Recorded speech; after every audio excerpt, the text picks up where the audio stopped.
Подводната шейна представлява атракция, подходяща за топли морета и експлоатация през летния сезон.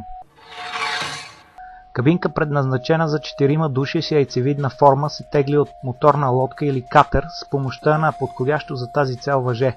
При движение напред и достигане на определена скорост, благодарение на подводните криле, върху корпуса действат хидродинамични сили, които потапят шейната с диферент към носа. За да бъде издаден патент за изобретен или полезен модел, трябва това, което ще бъде защитено, да има основен белег новост.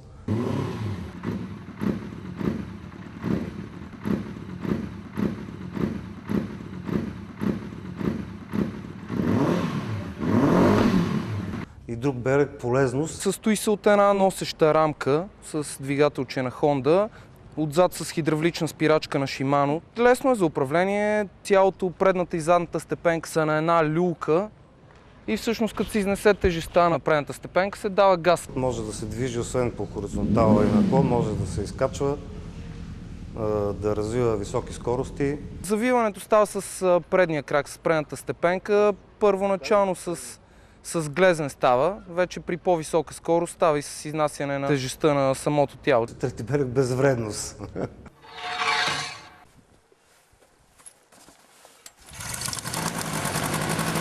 Няма нищо екстремно опасно.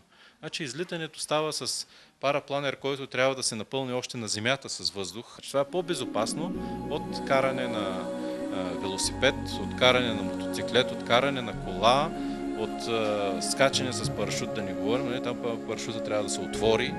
Тук стоиш в една седалка, заобиколен във всички посоки от въздуха. Стоиш само на едни коланчета и едни закопчалки закачен, на една седалка седнал и си в пространството. И летиш бавничко, 35-40 км в час. Най-близко до сбъднатата мечта на хората да летят. Значи по-прост и по-лек апарат от този няма. Този апарат, разглобен, се събира в багажника на всяка кола и най-малката. Много са ми интересни и изпитвам удоволствие алтернативните източници на енергия. За един интелигентен дом, смарт хом, както му казват, като има излишък на енергия от слънчевата батерия, дава на другите да консумират и това става с отчитане с втори електромер, друг електромер.